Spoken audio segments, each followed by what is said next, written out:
We're counting down 10 Australian car brands that vanished forever.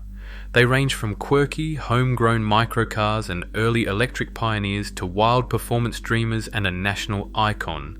These marquees shaped eras and then disappeared, some in a whisper, others in a storm. Which forgotten badge tops the list and which small-scale experiment kicks it off? Let's begin with number 10. Number 10 is Blade, a name that barely registers outside hardcore electric vehicle circles, but for a moment it put Australia ahead of the curve.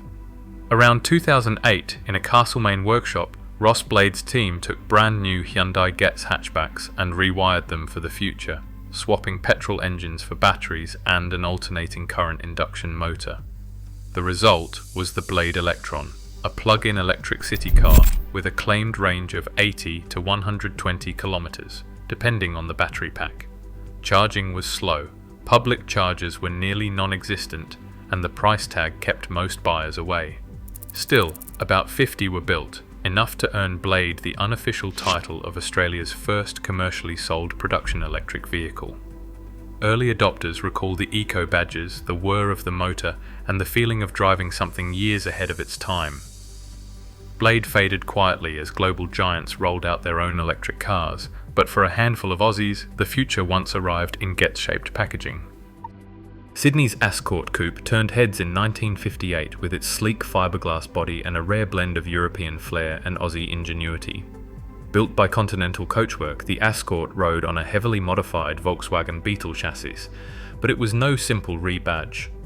Merv Waggett tuned the 1.3-litre flat 4 to nearly 54 horsepower, enough to sprint from 0 to 60 in about 13 seconds, impressive for its size and era. The fiberglass construction made it roughly a third lighter than a Beetle sedan, giving it a nimble, almost continental feel. Only about 19 Ascorts ever left the Revesby workshop, and fewer than 10 are known to survive today.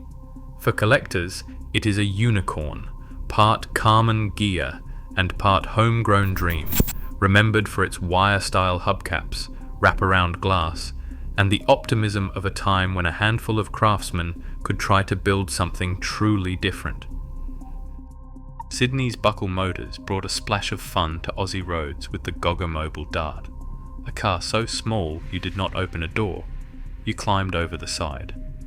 Built from 1959 to 1961, the Dart was a doorless fiberglass micro roadster powered by a 300 or 400 cubic centimeters two-stroke twin and weighing just 345 kilograms. The price landed around £685, which bought you a ticket to Beachtown Cool and a top speed just north of 80 kilometers an hour. About 697 were built, making the Dart a genuine microcar success by local standards. Its cartoonish stance, tiny wheels, and open-air vibe captured the spirit of surf culture and weekend getaways. For many, spotting a Dart at the servo felt like seeing a Matchbox car escape into real life, a reminder that sometimes Australian car making was about pure, playful joy. In the early 1960s, an Adelaide factory better known for washing machines and cement mixers took a wild swing at car making. The Lightburn Zeta hit the market in 1963, promising a rust-proof, affordable second car for suburban families. Priced at £595, it undercut most rivals on paper. Under the fiberglass shell sat a 324 cubic centimeters Villiers two-stroke engine driving the front wheels, but with a twist. There was no reverse gear. To back up, owners stopped the engine and restarted it backwards, unlocking 4 reverse gears and the potential to hit 60 miles an hour in the wrong direction. Fewer than 400 Zetas ever found homes. Workers remembered the pride of rolling out each car, but also the reality most buyers preferred a Mini for just £60 more. Today, the Zeta stands as a quirky experiment, a reminder that sometimes even a washing machine company wanted a piece of the Aussie road. In the late 1980s, a Queensland shed gave birth to one of Australia's wildest automotive dreams, the Giocattolo Group B. Paul Halstead and Barry Locke started with an Alfa Romeo Sprint shell, but ambition pushed them far beyond Italian origins. The early prototypes ran Alfa V6 engines, but most Gioccattolos packed a mid-mounted Holden 5.0-litre V8, tuned for up to 220 kilowatts, serious firepower for a car weighing just over 1,200 kilograms. The name means toy in Italian, but nothing about the Giocattolo was child's play.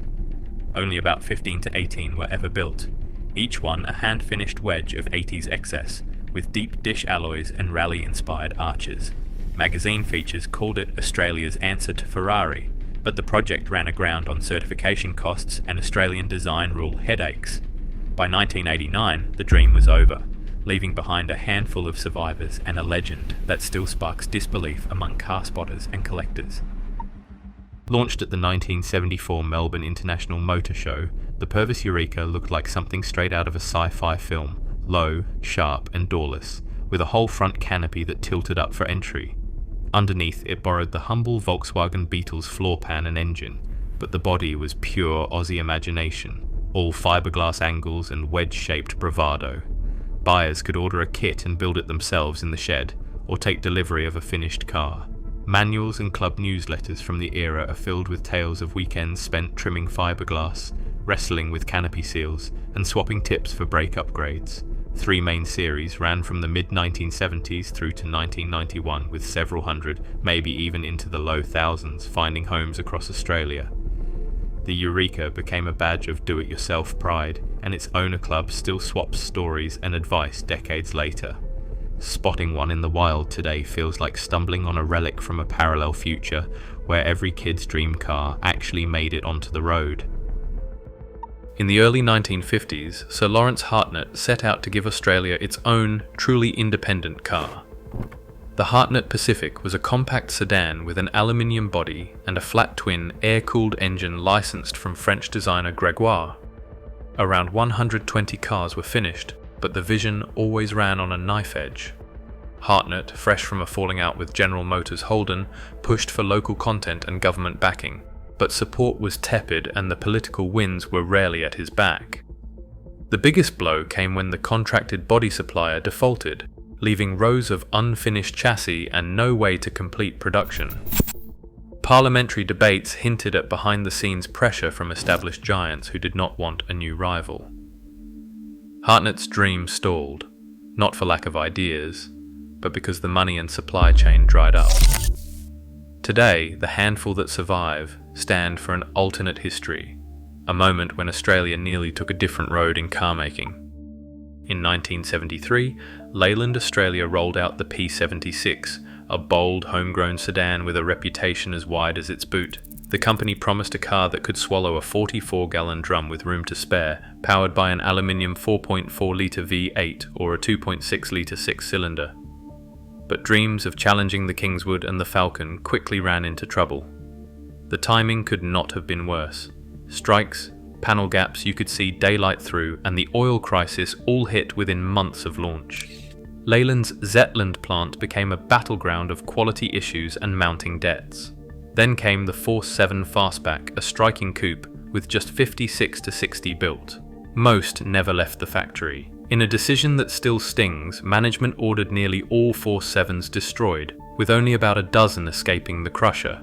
The P76 became a punchline, but survivors have become cult classics, reminders of a national-scale gamble that ended in heartbreak and myth. Ford Performance Vehicles arrived in 2002 with a mission: keep the Blue Oval's V8 Thunder alive on Australian roads. Backed by Ford and motorsport powerhouse ProDrive, FP5 turned the humble Falcon into a cult hero, rolling out turbocharged Barra 6s and Boss V8 engines that wore their stripes and billed plates with pride.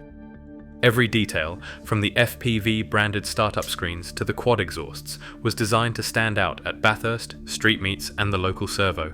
The hero cars, GT, GTP, F6, Typhoon and Pursuit, offered power and exclusivity, but it was the 2014 GTF 351 that became the send-off. Ford made sure everyone knew the F stood for final. With 351 kilowatts on overboost, it nodded to the legendary 351 cubic inch V8 engines that once ruled the highways. Only 250 of the GTF models were built, each a numbered farewell to local muscle.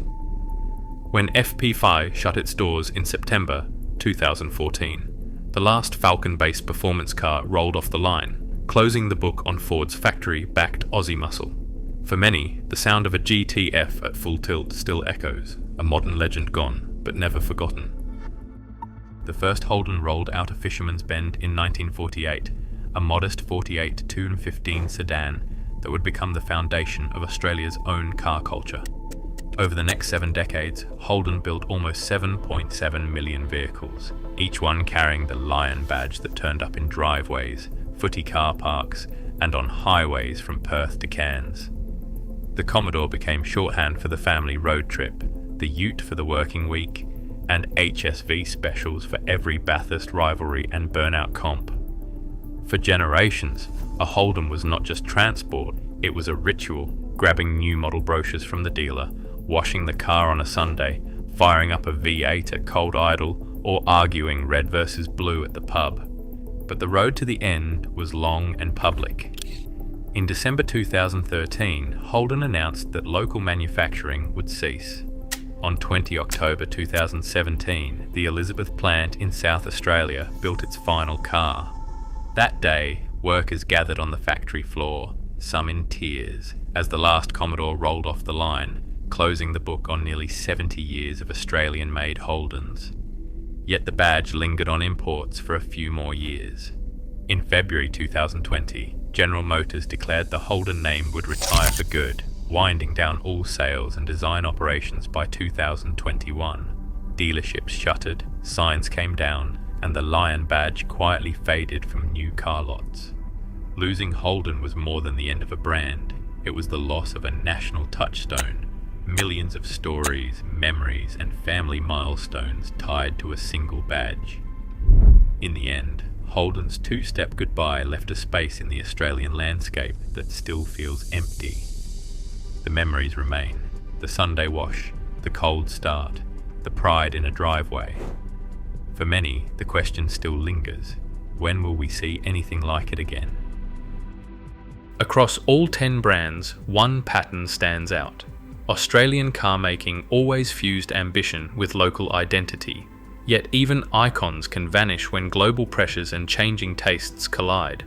What we miss isn't just machines, but the rituals and memories they carried. Which badge would you bring back?